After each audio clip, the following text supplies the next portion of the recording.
আশা করা যায়, এই স্লোগান দিলে হয়তো আশা করা যায় আল্লাহ তাআলা মাফ করতে পারেন।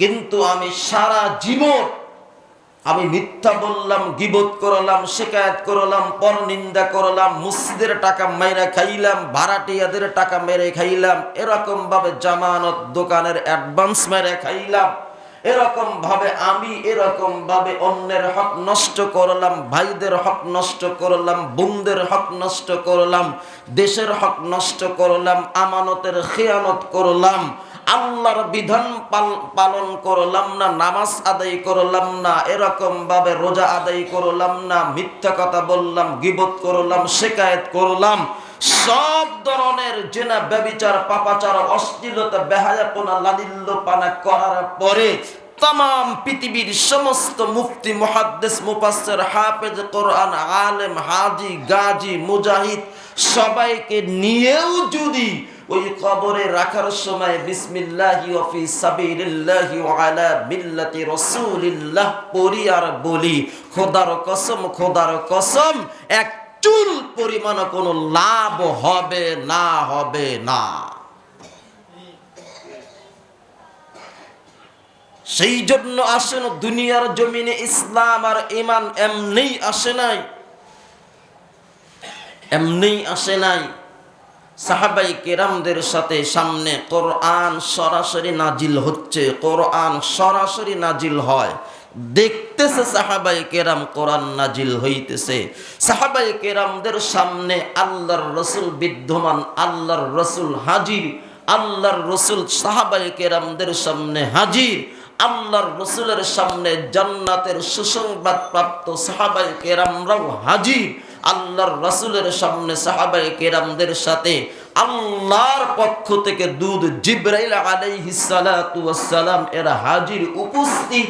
এরপরেও কেন সাহাবায়ে কেরাম আল্লাহকে রাজি আর খুশি করার জন্য জান পর্যন্ত দিয়ে দিয়েছেন? কেন দিয়ে দিয়েছেন? এমনকি তারা স্ত্রী সন্তানদেরকে বিধবা করেছেন, ইতিম করেছেন, ইসলামের জন্য, ঈমানের জন্য সব কিছু কোরবানি করলেন। কেন করলেন? মুসলমান এত কিছু সামনে থাকার পরেও তারা কেন সবকিছু দিয়ে দিলেন? এমনিই দিয়ে দেন নাই, দিয়ে দিয়েছেন কেন?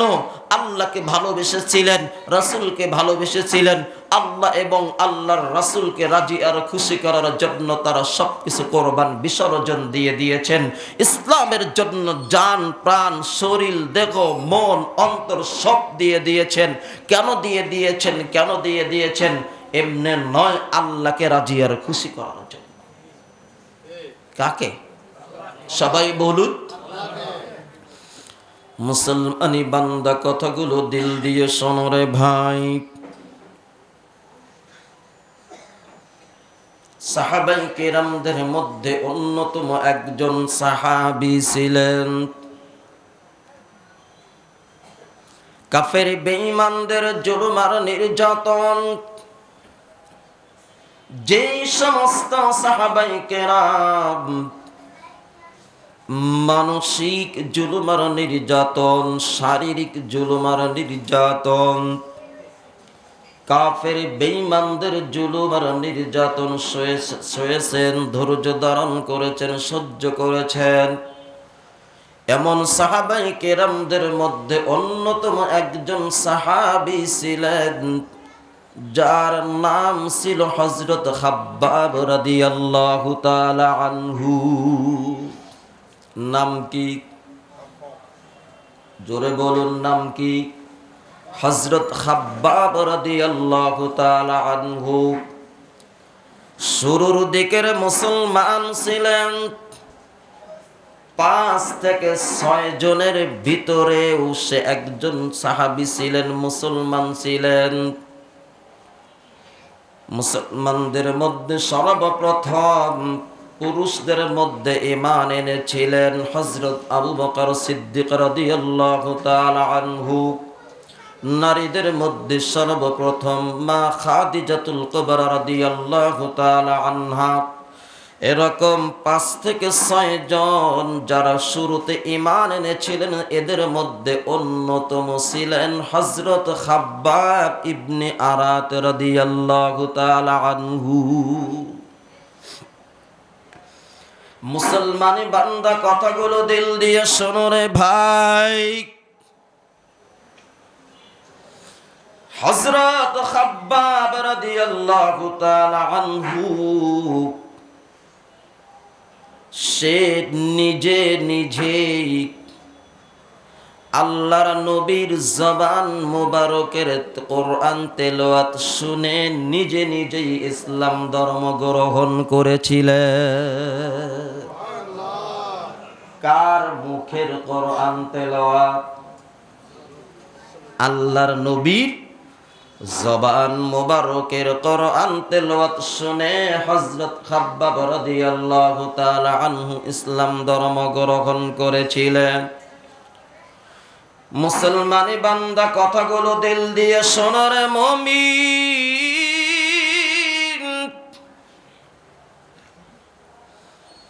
ইসলাম ধর্ম গ্রহণ করার পর হযরত খাব্বাব রাদিয়াল্লাহু তাআলা আনহু ছিলেন একজন মহিলার কৃতদাস, একজন মহিলার গোলাম। উম্মে আনমার নামক একজন মহিলা তার কৃতদাস ছিলেন, তার গোলাম ছিলেন। যখন সে জানতে পারলেন আমার গোলাম খাব্বাব ইসলাম ধর্ম গ্রহণ করেছেন, এই বিষয়টা যখন জানতে পারলেন, এই মহিলা এই কৃতদাসকে, তার গোলাম হযরত খাব্বাব রাদিয়াল্লাহু তাআলা আনহুকে এ পরিমাণ জুলুম আর নির্যাতন নিপীড়ন করেছিলেন, শারীরিক মানসিক জুলুম আর নির্যাতন করেছিলেন, পৃথিবীর জমিনে এর দৃষ্টান্ত, এর উপমা আর খুঁজে পাওয়া যায়নি। মুসলমানি বান্দা, কথাগুলো দিল দিয়ে শোনার যুবক, এই মহিলা এলাকার তার অধীনস্থদেরকে দিয়ে এলাকার লম্পট দুশ্চরিত্র যুবকদেরকে লিলিয়ে দিয়েছিলেন। হযরত খাব্বাব রাদিয়াল্লাহু তাআলা আনহুকে লোহার পোশাক পরাইয়া, লোহা বর্ম পরিধান করাইয়া বালুকাময় জমিনের মধ্যে এরকম ভাবে তাকে শোয়ায় রাখা হতো।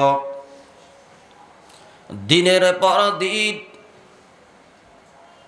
এই লোহার পোশাকটা যখন গরম হয়ে যেত, শরীর থেকে ঘাম বের হয়ে তার শরীরের মধ্য থেকে পানি শূন্য হয়ে যেত, পানি শূন্যতা হয়ে যেত। কান্না আসতো না, চোখ দিয়ে আর পানি আসতো না। পিপাসায় কাতর হয়ে তৃষ্ণায় মৃত্যু শয্যায় পড়ে থাকতো দিনের পর দিন। মুসলমানি বান্দা, এরকম ভাবে দিনের পর দিন, সপ্তাহ পর সপ্তাহে জুলুম আর নির্যাতন চলছে।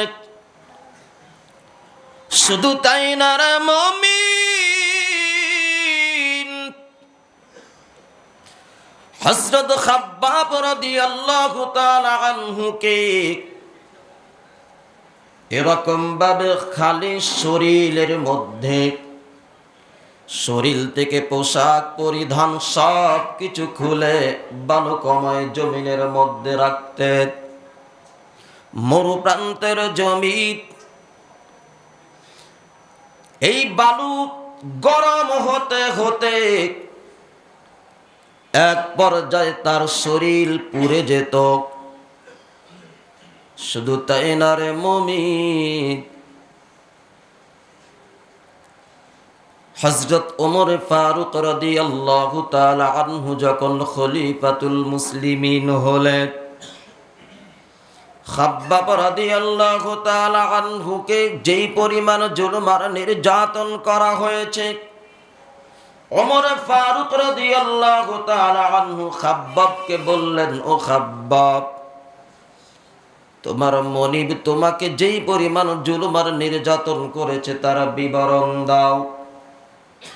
হযরত খাব্বাব রাদিয়াল্লাহু তাআলা আনহু বললেন, খলিফাতুল মুসলিমিন, আমার সেই মনিব উম্মে আনমার আমাকে এরকম ভাবে আগুন দিয়ে সেক দিত, কেমন সে এরকম ভাবে রুটি বানাইতো, রুটি উঠানোর জন্য যে খুন্তি বা যেই চামিচ, সেগুলো গরম করে করে আমার মাথার উপরে ছ্যাঁক দিত, এমন করে ছ্যাঁক দিত, পোড়ায়া দিত, আমার মাথার চুলগুলো পড়ে যেত।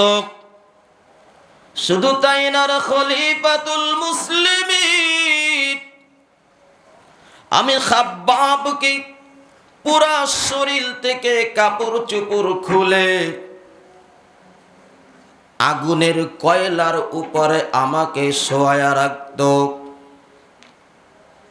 আগুনের কয়লা আংরার উপরে শোয়ায়া রাখত।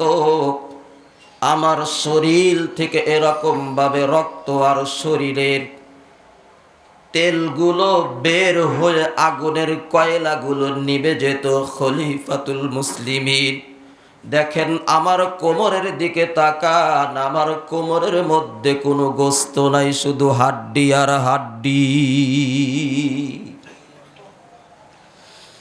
মুসলমানি বান্দা, কথাগুলো দিল দিয়ে শোনো রে মুমিন, যে আমার শরীরের দিকে তাকান, কোনো গোস্ত নাই, শুধু হাড্ডি আর হাড্ডি। খলিফাতুল মুসলিমিন হযরত ওমর ফারুক রাদিয়াল্লাহু তাআলা আনহু আর চোখের পানি ধরে রাখতে পারলেন না। ও খাব্বাব, তুমি ইসলামের জন্য এই পরিমাণ কোরবানি দিয়েছো। খাব্বাব রাদিয়াল্লাহু তাআলা আনহু তার মনিব ওই মহিলাকে বলতেন, মনিব, আমি আপনার গোলাম হতে পারি, কৃতদাস হতে পারি, আপনি আমার মনিব, আমি আপনার সাথে বেয়াদবি করব না, তবে শুনে রাখুন রে মনিব, আপনি আমাকে যতই জুলুম আর নির্যাতন করেন, এর চেয়েও 1000 গুণ যদি আমার উপরে জুলুম আর নির্যাতনের মাত্রা বাড়িয়ে দেন, এরপরেও আপনি আমার অন্তর থেকে ঈমানের স্বাদ কখনো দূর করতে পারবেন না। ও মুসলমানি বান্দা, যে খাব্বাব রাদিয়াল্লাহু তাআলা আনহু শুরুর দিকের মুসলমান হওয়ার পরে ইসলামের সবগুলো যুদ্ধের ময়দানে অংশগ্রহণ করেছিলেন। উহুদের যুদ্ধ, বদর, উহুদ, খন্দক এর যুদ্ধেও অংশগ্রহণ করেছিলেন। মুসলমানি বান্দা, সাহাবায়ে কেরাম ইসলামের জন্য, ঈমানের জন্য এই পরিমাণ জুলুম আর নির্যাতন এরা সয়েছে, ধৈর্য ধারণ করেছে। এই ইসলাম দুনিয়ার জমিনে এমনে এমনে আসে নাই রে মুমিন। ইসলাম অনেক কষ্টের বিনিময়, জান ত্যাগ, টিকিটটা কোরবানির বিনিময়ে ইসলাম দুনিয়ার জমিনে আসছে। এই কোরআন আমার সামনে, আমাদের সামনে, আপনাদের সামনে। সাহাবায়ে কেরাম দেখেছেন, নবীকে দেখেছেন, কোরআনকেও নাজিল হতে দেখেছেন, জিবরাইলকেও তারা সরাসরি দেখেছেন। যদিও মানুষের রূপ আকার ধারণ করার পরে দেখেছেন। এত সব কিছু দেখার পরে তারা ইসলামের জন্য, ঈমানের জন্য, কোরআনের জন্য কেন এত কোরবান, কেন এত বিসর্জন? একমাত্র কারণ হলো আল্লাহ ও আল্লাহর রাসূলকে ভালোবাসার কারণ। সেই জন্য মুসলমান সাহাবায়ে কেরাম চাইলেও দুনিয়ার জমিনে সব কিছু সাজাইতে পারতেন, কিন্তু এরা তো সাজান নাই।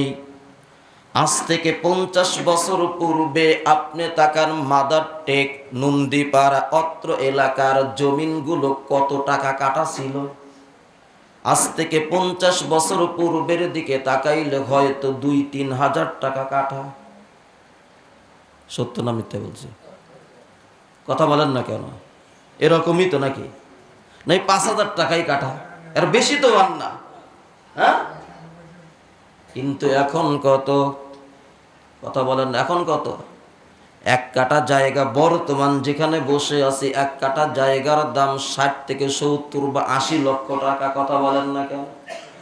এই জায়গাটা যদি আজ থেকে 1500 বছর পূর্বে হয়, হয়তো 1 আনা, হ্যাঁ, আরো কম হতে পারে, আরো কম হতে পারে। কারণ দাদাদের কাছে গল্প শুনছি, দাদারা গেছে 1 টাকা মানে এইরকম 50 পয়সা নিয়ে বাজারে গেছে, বাজার মাথায় করে আনতে পারে। কথা বলেন না কেন? আনতে পারে নাই। কিন্তু ওই জামানায় 1500 বছর পূর্বে সাহাবায়ে কেরাম তারা যদি চাইতো, মক্কা মদিনা কেন তামাম পৃথিবী কিনে নেওয়ার মতো সামর্থ্য। কথা বলেন না কেন? এরপরেও তারা কেনে নাই। কেন কেনে নাই? এই জানের বিনিময়ে, মালের বিনিময়ে তারা আখিরাতকে প্রাধান্য দিয়েছেন। কথা বলেন ঠিক? সেই জন্য ইসলাম দুনিয়াতে এমনিই আসে নাই। সাহাবায়ে কেরাম তারা দুনিয়ার সব ধরনের ভালোবাসা, মহব্বত সবকিছু কোরবানি দিয়েছেন আল্লাহ ও আল্লাহর রাসূলের জন্য। কারণ আল্লাহ এবং আল্লাহর রাসূলকে তারা যদি রাজি আর খুশি করতে পারে, ন্যূনতম একজন জান্নাতি এই দুনিয়ার 10 দুনিয়ার সমান জান্নাত আল্লাহ তাআলা তাদেরকে দিবে। সেই জন্য মুসলমান, ইসলাম দুনিয়ার জমিনে এমনি আসে নাই। মুমিন কখনো অনর্থক কাজ করতে পারে না, অহেতুক কাজ করতে পারে না। যে নিজেকে মুমিন বলে দাবি করবে সে কখনো গান শুনবে না, গান লিখবেও না, গান গাইবেও না। যে নিজেকে মুমিন বলে দাবি করবে সে কখনো মিথ্যা কথা বলতে পারে না। যে নিজেকে মুমিন বলে দাবি করে গীবত করতে পারে না, শিকায়েত করতে পারে না, পরনিন্দা করতে পারে না। যে নিজেকে মুমিন বলে দাবি করবে সে কখনো নামাজ নষ্ট করতে পারে না।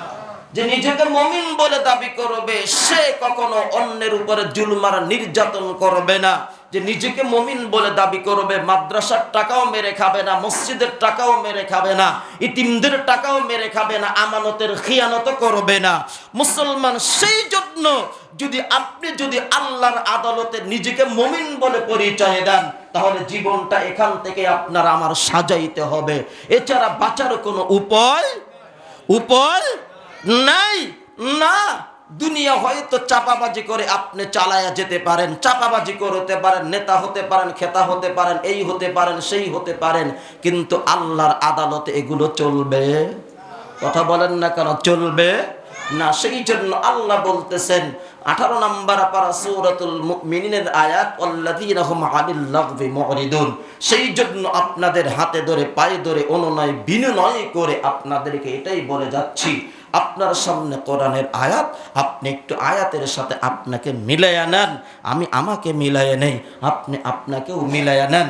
এটাই আপনাদের কাছে আমার অনুরোধ থাকবে, দরখাস্ত থাকবে। হাতে ধরে পায়ে ধরে বলে যাচ্ছি, মুসলমান, আল্লাহ যদি আপনাকে মাফ না করে, আমাকে যদি মাফ না করে, আমারও কোনো বাঁচার কোনো উপায় নাই। আল্লাহ যদি আপনাকে মাফ না করে, আপনারও বাঁচার কোনো উপায় নাই। সেখানে ভাই বেরাদারি কেউ থাকবে না। আমার আমল একমাত্র আমাকে বাঁচাইবে, আমার ঈমান আমাকে বাঁচাইবে। আল্লাহ তাআলা যেন